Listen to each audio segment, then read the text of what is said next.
Today I have the pleasure to co-present with René. So you have seen all his work today and for the people that was here yesterday on ProxySQL. So he's the founder, the main developer, and the one, like if you saw Colin's slides, that spent all his night developing, it's him. So you can say thank you for all his work. Yeah, and I am the one that wakes him up during the night to fix stuff, but so it's a shared work. First, I want to ask you guys, who knows what data masking is? Not much. Okay. So from the guy who knows it, who needs data masking? Some of them, yeah. Okay, so first, let's say this is the most fun part of the presentation, the most interesting one. No.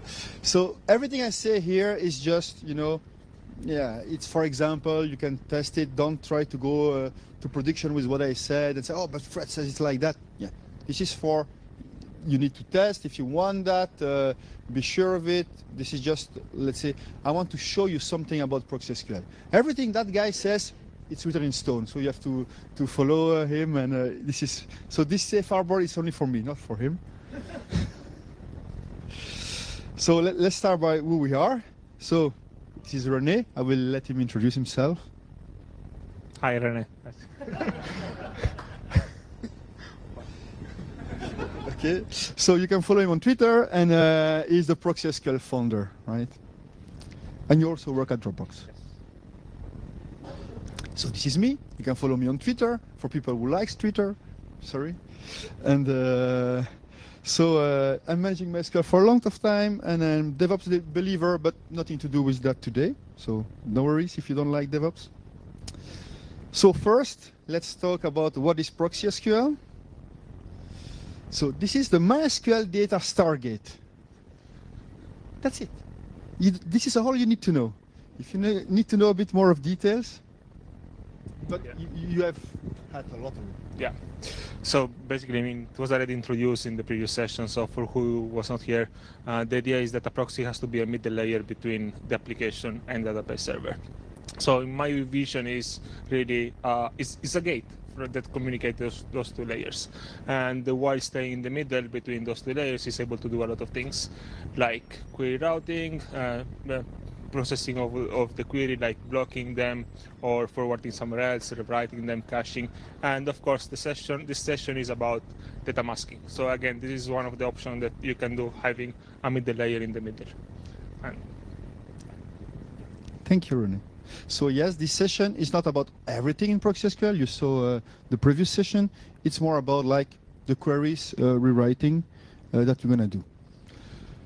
So why do we would like to use ProxySQL as data masking solution? Because it's open source and free like in beer. So who knows other solution for MySQL to do data masking?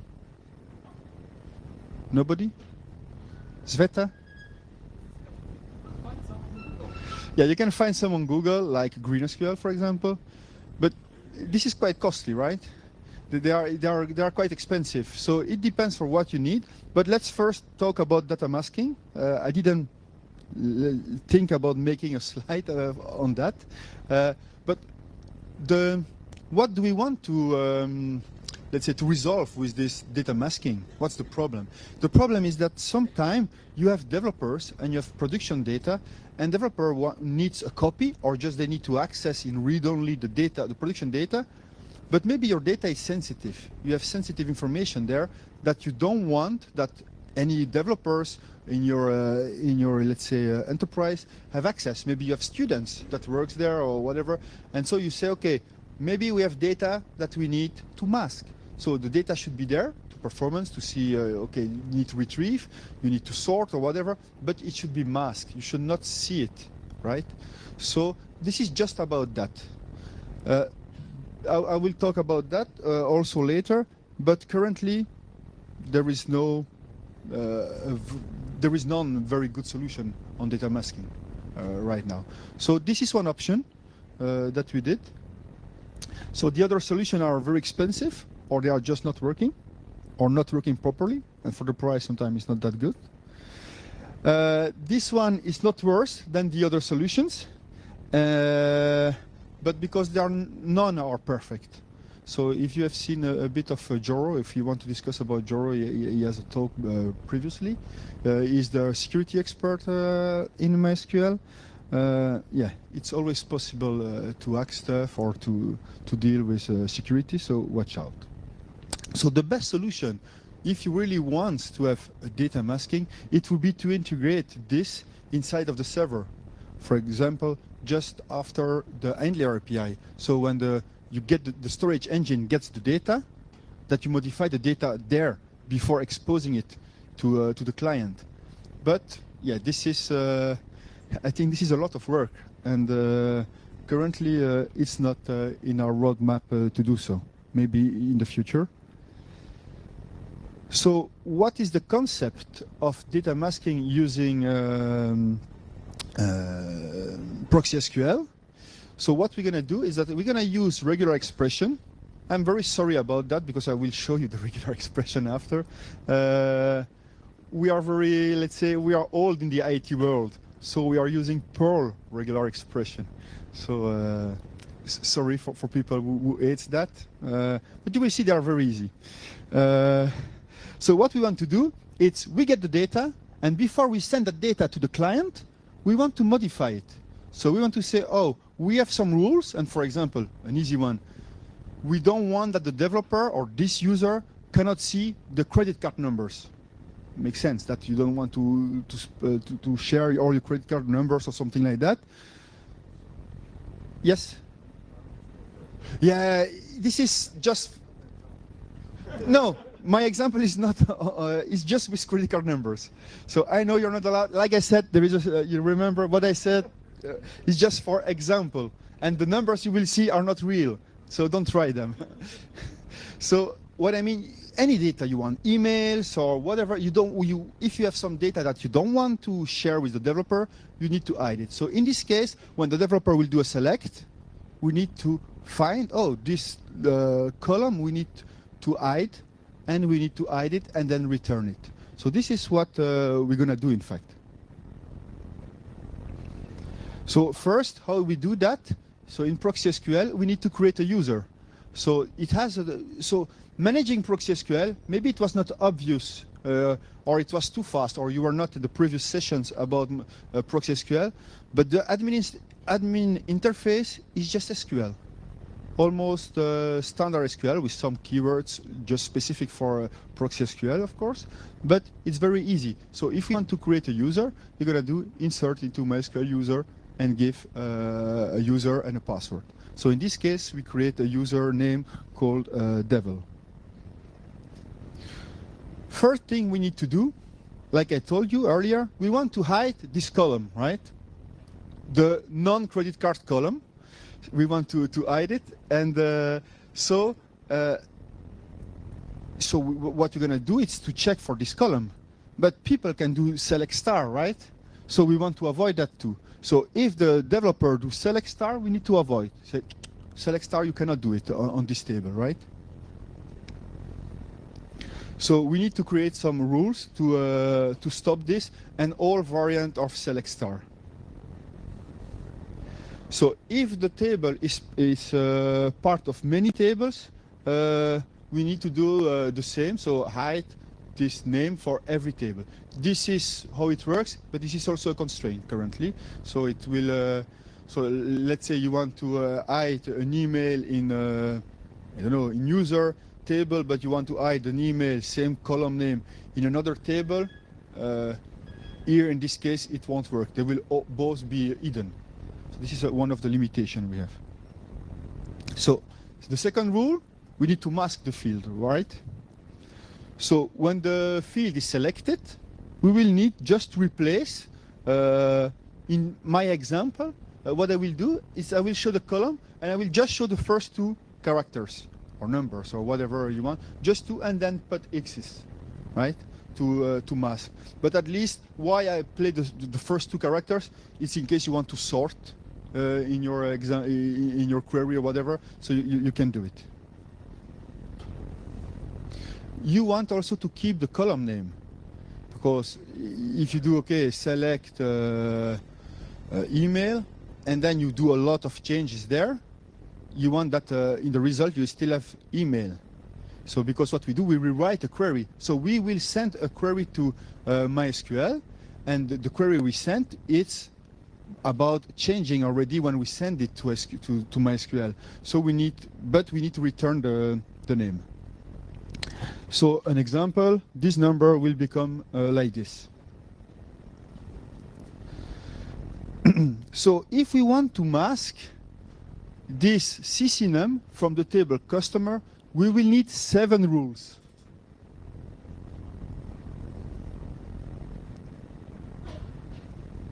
So this is the rule number 1. So as you can see, yeah, you see a very nice mouse pointer. So as you can see, yeah, the first one is quite easy to understand. We are looking for this CCNum, right? And if we have it, we will replace it. So this is not complicated, but we need to find, because people, and I will discuss that after, they put some quotes, they put some parentheses, they will do everything is possible to get that information. So we need to try to focus on all that. Then it becomes a bit more complicated. So, yeah, like I told you, I like Perl. So this is also, we will try to find characters, to find our what we are looking for, and then we will make a concat, in fact. So what we're going to send to MySQL is just, okay, we do not tell it, give me the CCNum, just give me the 2 first characters of CCNum, plus concatenating with the X we want, okay? So we don't send the full request to MySQL. So this is a rewrite of the query, in fact.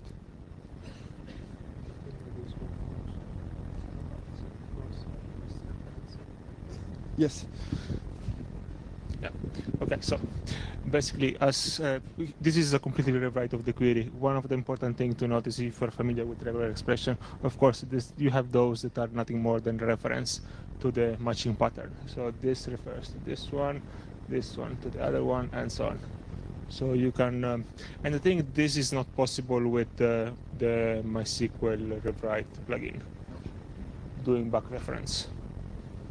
And you cannot do that also with regular expression. You need the per regular expression because we have also caseless and global here.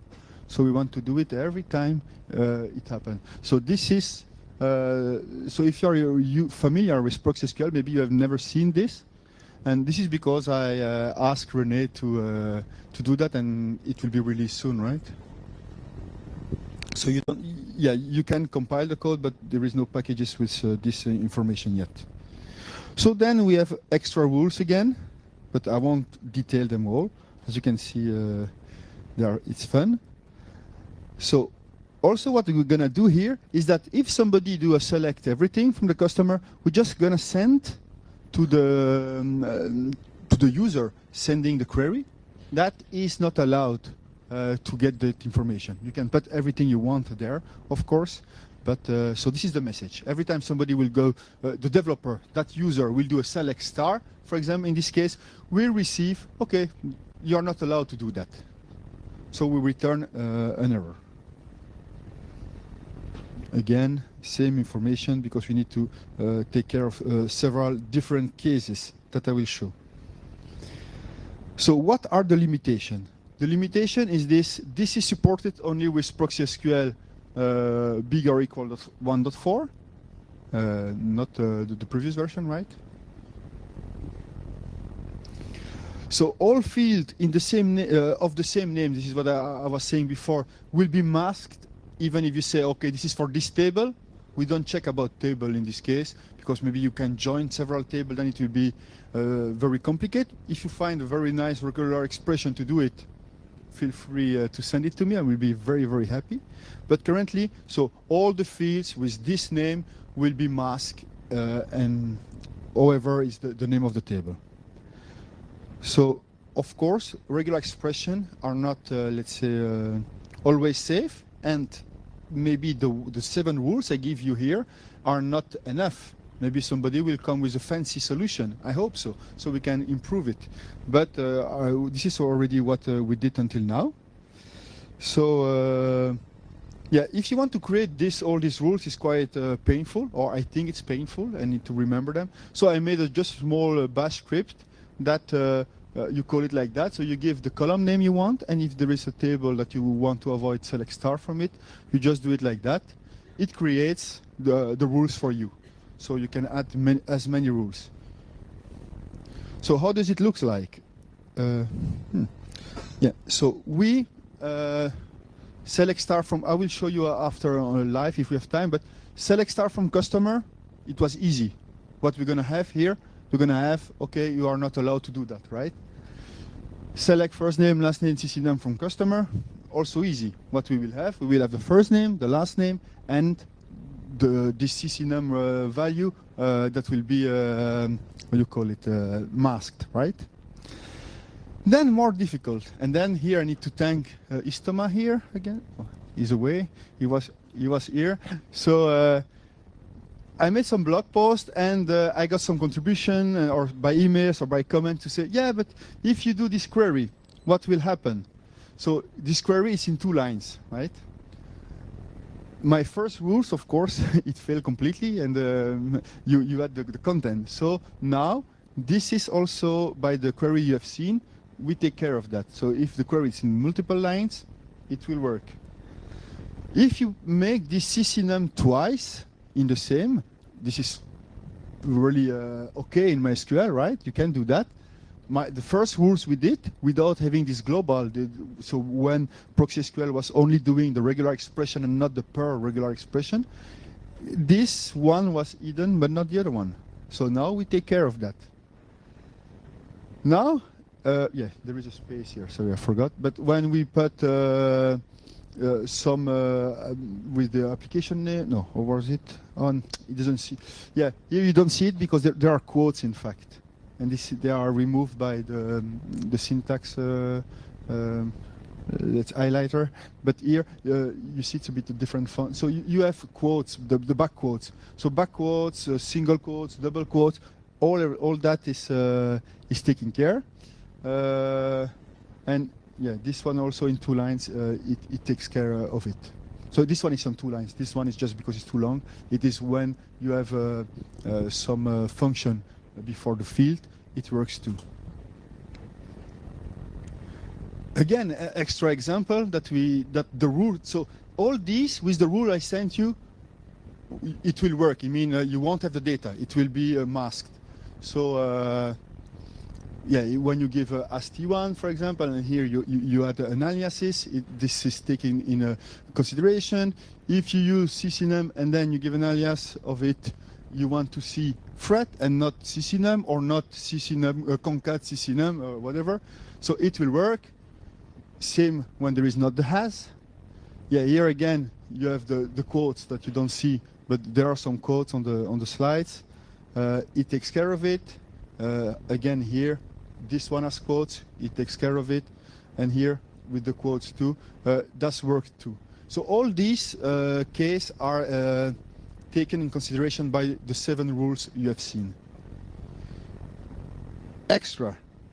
So yeah, this is taken in consideration. When you put comments, everything, it will work. You won't see the data. This also, we take care of it, so it won't work. This one will be blocked. This one will be blocked. So all these cases are handled by the ProxySQL with the rules. So it's quite already, let's say, it goes far, maybe not enough for everybody, I don't know. And this is what we would like to, we need you for feedback. So do you have some ideas of queries that won't work? So if I make a prepare statement, first I generate some string, put it into variable by some calculation, then make a prepare statement, execute statement. How do you check the content of the variable that I give as a prepare statement? Yeah, but your prepare statement will be already. The prepare statement will be char of 3a plus char of something or whatever. Concatenate, truncate, and whatever function I can imagine. Yeah, I need to check. I need to test to see what we can do.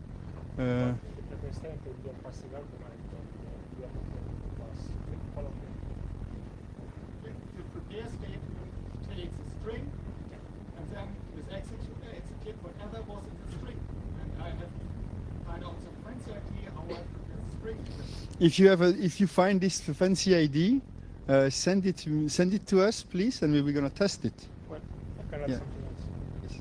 I mean, the idea of data masking is also to not make exactly strict rules of the queries that need to be executed, because another approach is just to block any sort of query with the exception of whatever is whitelisted.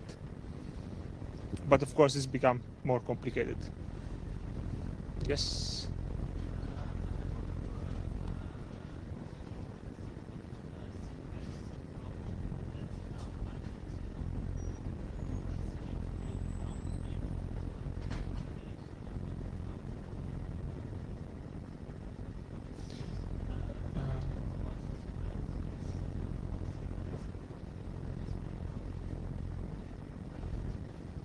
If you can send us an email, we will try it.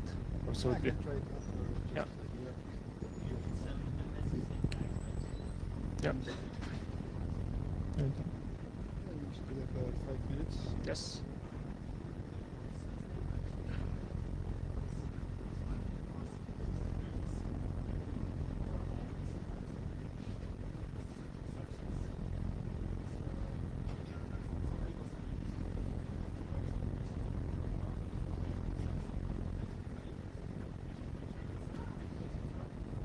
Yes, but there is not there. Yeah, we started the slides with saying making this in the database server in the just after the Handler API, for example, would be the best. But this is not the case right now. So currently we don't have.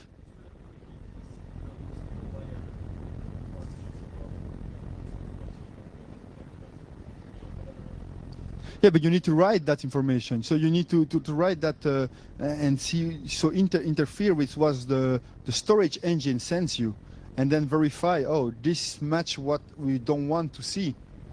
And but this is quite also a lot of work to add it there for, so yeah. Yeah, it sounds easier for sure. Yeah, this sounds easier. It's not easier. This one is just, you have it. You can do it. If you need that now, today, you can do it like that. And first maybe make some tests and parse all the queries your user are doing, and just allow this one, block the other one, and mask the one that you know. And but you have it. Now, if you have to wait for MySQL to implement it, I cannot give you, yeah, it will be next release. So this is the difference. Here you have it. It doesn't cost you anything, but maybe it's not perfect. Yes, TB.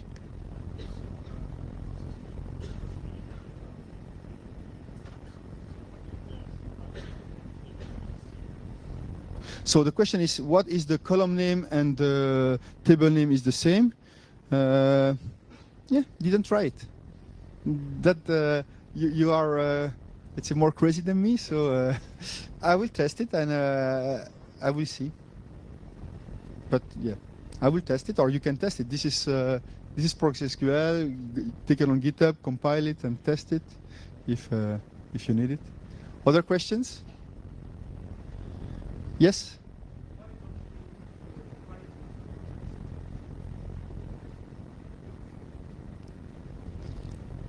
Yeah. Right. The response is. So yeah, the question here is why don't we write the response we get from MySQL instead of writing the query we send to MySQL? And I will let René explain you. Actually, this was a request I had, I think, more than 1 year ago. And to be able to do this, the proxy needs to understand the query. And currently it does not understand the query because there is no parsing, so it doesn't understand what the query represents and what exactly the query is asking. So it doesn't understand what is a column, what is a table, and so on.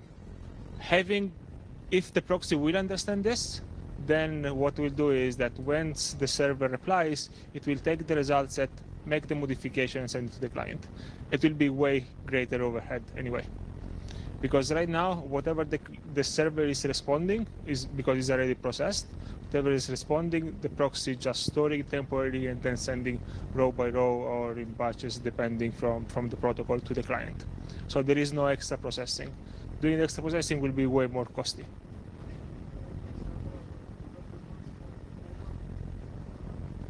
Yes.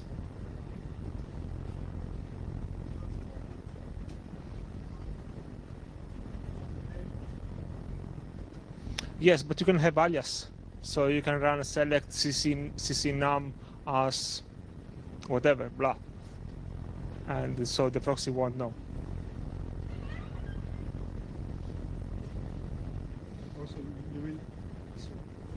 here we process it once when we send the data, right? So we do it once. Let's say you do a select and you have 1,000 records or 100,000 records and stuff like that. You will need for each rows modify it, and this is too much overhead for ProxySQL.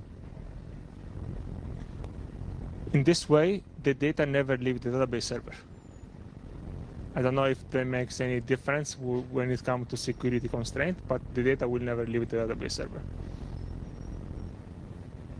Yes.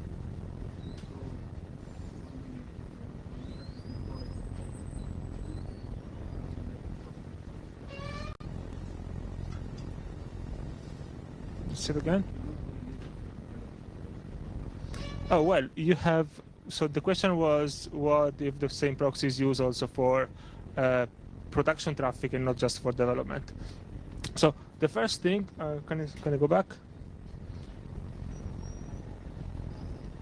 So here, you see, you have the username. So all this transformation apply only to that user. That might be the user used by the developers. Yes.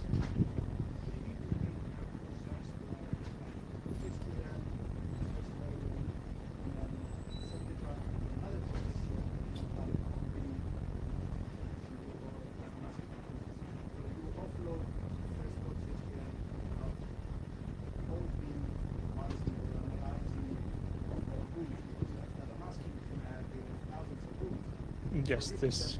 All of them in another proxy. So for normal processes, we just go straight to the application server. Yes, I mean, the question was about how to try to offload the main proxy in case there is too much processing here. And of course, you can always create multiple layer of proxy. So one proxy is sending traffic to the other, and you can, for example, decide to do the processing in just one of the proxy while the other one is just forwarding traffic and not being affected by the times required for the processing. By the way, the proxy also collect metric on how much time is spent processing those rules. So it is easy to identify if processing those rules is a time-consuming operation or not. We are out of time.